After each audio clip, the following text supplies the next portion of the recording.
Hello everyone! Welcome back again to another hair transformation, and for today's video ay meron tayong ire-reband na buhok na naka-bleach. Itong client natin is nanggaling pa sa malayong lugar at dumayo siya dito sa salon para ipaayos itong buhok niya na naka-bleach. So kung makikita nyo mga sis, halos kalahati na ng buhok niya yung bleach hair niya. Mahaba-haba na rin naman yung regrowth ng kanyang buhok, pero natatakot siyang ipa-reband ang kanyang hair dahil nga ito ay naka-bleach. At nung makita nga tayo ng ating client na nagre-reband ng naka-bleach, kaya pumunta siya dito sa salon para ipaayos itong buhok niya. At usapang nakakatakot na baka masunog dahil nga naka-bleach ang buhok ng ating client. So meron tayong gagamitin na isang product na makakatulong sa atin sa pagre-reband, lalong-lalo na kung ang buhok na ating nire-reband is naka-bleach or chemically treated. At kung gusto nyong makita ang kanyang hair transformation at kung magagawan pa ito natin ng paraan gamit ang product na ating gagamitin, please keep on watching. And after ko nga ma-prepare at ma-analyze yung buhok ng ating client, nag-start na ako dito mag-apply ng rebanding cream number 1.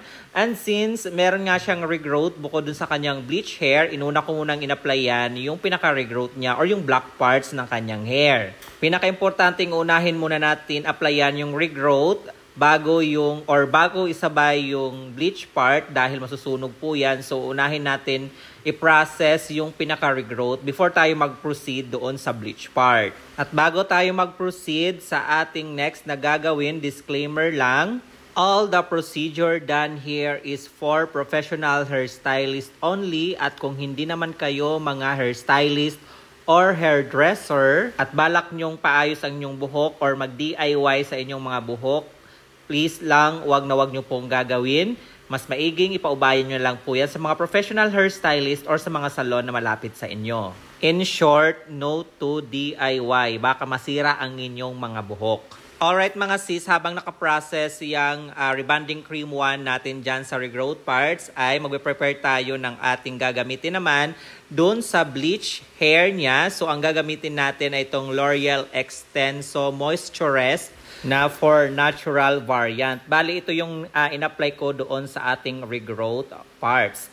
And since ang ating pang-reband is for natural hair at dahil bleach hair na ang ating a-applyan, so gagamit tayo nitong balancer from Wiris Hair Products. Itong balancer na to is kind of band protector siya.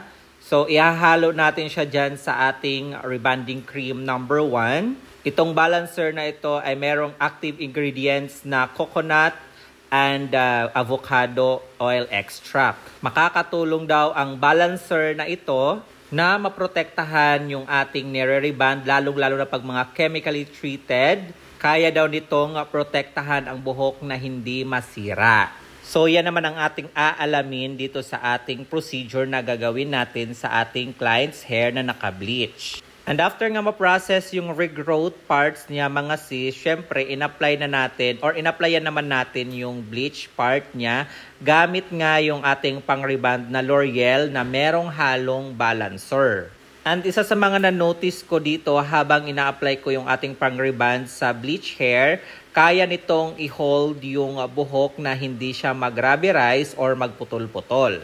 Maybe nakatulong din talaga yung balancer na hindi mag-rubberize yung bleach part niya. Masasabi ko na effective din naman talaga yung ating ginamit na balancer. Pero isa lang ang masasabi ko sa inyo mga sis, hindi siya 100% guarantee na safe na talaga yung ating buhok na nire-reband, lalong-lalo na pag mga bleach hair. Dahil lagi kong sinasabi na lahat ng procedure ay nakasalalay sa mga kamay natin or sa bawat hairdresser. Ang ginamit ko na balancer na hinalo natin sa pang-reband ay tumutulong lang na hindi mag-rubberize yung buhok ng ating nire-reband, but still nakasalalay pa rin sa gagawa na hindi masira ng tuluyan yung buhok ng ating nire-reband. Kasi kung napabayaan natin yung ating nire-reband, kahit anong product pa yung i-apply natin dyan, maaaring makompromise yung buhok ng ating client. And by the way mga sis, after ko nga mag-apply dyan sa bleach part, ay ibabad ko pa siya ng more than 10 minutes bago ko siya pinabanlawan. Usually kasi talaga pag mga bleach or chemically treated ay mabilis mag-react yung buhok ng ating client to the point na maaaring masunog ang buhok ng ating client. And since gumamit tayo ng balancer, nakatulong din yon para maiwasan na hindi siya masira or masunog. Alright mga sis, so ito na nga, nabanlawan na natin yung buhok ng ating client at kita nyo naman mukhang lumalaban pa naman yung buhok ng ating client. Charot lang. So ang next nating gagawin ay papatuyuin na natin ito ng 100% dry. At ito naman yung buhok ng ating client after natin siyang ma-blow dry. Medyo nag-straighten na siya pero hindi pa yan yung final. At bago tayo mag-proceed sa ating pamamlansya mga sis, ang napansin ko lang habang pinapatuyo namin yung buhok ng aming client, sobrang tigas ng kanyang buhok. As in sobrang tigas pero hindi siya rubberized. Isa lang yung conclusion ko doon, maybe yung effect yun ng balancer na hinalo natin sa rebonding cream 1 doon sa bleach part. Kasi yun lang naman yung matigas, yung sa ibabaw ay malambot. Siguro isa yun sa mga specification or effect ng balancer sa buhok. Well, tingnan natin yung pinaka-final nito kung ano ang kanyang magiging outcome right after na matapos natin yung ating rebond session. At ito na yung buhok ng aming client after namin siyang ma-iron. Smooth na siya dito nung after namin siyang ma-iron, unlike nung binoblow dry pa lang namin siya na sobrang tigas. At nung pinaplansya naman namin siya, madulas naman yung pag-glide ng iron. So wala akong nakitang problema dito sa buhok ng aming client. So after naman neto ay isusunod nating i-apply yung kanyang neutralizing cream. Dito sa neutralizing cream namin mga sis, bali purong neutralizing cream lang yung in-apply namin. Hindi na namin siya hinaluan ng kahit anong treatment or hindi na namin hinaluan siya ng balancer. Ibababad naman natin ito for about 20 minutes. Then after that, papabanlawan natin at isusunod natin i-apply yung kanyang treatment. After neutralizing cream, binanlawan na namin at sinunod namin in-apply yung kanyang keratin treatment.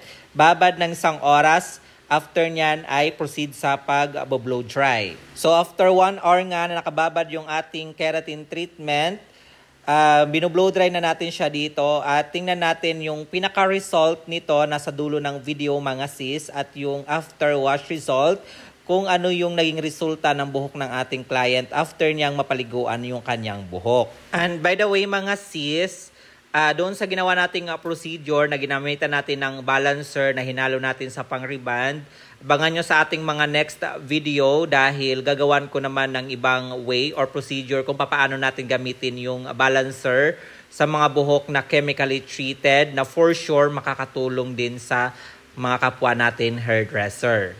At bago matapos din ang video ito, dito ko na lang sasabihin, ang balancer na ito ay maganda para sa akin, very recommended sa mga kapwa ko hairstylist o hairdresser o sa mga nagre-rebond dahil maganda naman siya, may potential and nag-work naman siya sa akin. Though first time kong ginamit ang balancer na ito kahit na marami akong mga band protector na ginagamit at so far okay naman ang naging result niya. Maire-recommend ko to sa inyo mga sis as a user, hindi po endorser dahil hindi naman ako endorser ng product na ito. Sana all endorser at binabayaran. Charis. Bali, nag-send lang sila sa akin ng product na ito for try out and so far, okay naman siya for me. At kung nagbabalak naman kayong i-try ang product na ito, pwede po kayong mag-inquire sa Wiris Hair Product FB page. Ilalagay ko lang dyan sa comment section yung link ng kanilang FB page. Alright mga sis, ito na yung final look ng ating client's hair after the final touch. So far, naging maganda yung resulta ng ating rebond dito. Naging straight, smooth, shiny, and hindi nasira yung buhok ng ating client. Yan ang pinaka-importante sa ating pag-rebond. So, tingnan naman natin yung ating client's feedback and after wash result. This is our client's feedback, mga sis. So, ayan, hindi na stress yung ating client at sulit daw ang kanyang binayad dahil naging maganda yung naging result ng kanyang rebond kahit na napaliguan na ito. Tingnan muna natin yung buhok ng ating client bago natin siya ma-rebond. So, baka meron naman kasing umalma dyan. Charis. So, yan yung before ng ating clients. Before natin siyang ma-rebond. At ito naman yung hair niya after niyang mapaliguan. So, kita nyo naman malayong malayo sa before niyang hair. So, after wash result na po yan mga sis. As you can see, buhay na buhay yung kanyang hair. Makintab and straight na straight pa din. Kinakailangan na lang ni client na alagaan sa treatment yung kanyang hair. Magpa-treatment siya every 2 to 3 months para mapanatili yung ganda ng kanyang buhok. And regarding naman sa kanyang color, pwede siya magpa-follow up color after 1 month to 3 months. Yan po ang aking recommendation sa ating client. And that's it for today's video hair transformation. Naway nakatulong ang video ito sa inyo. Nakakuha kayo ng mga tips and ideas, lalong-lalo na sa ating mga kapwa hairstylist.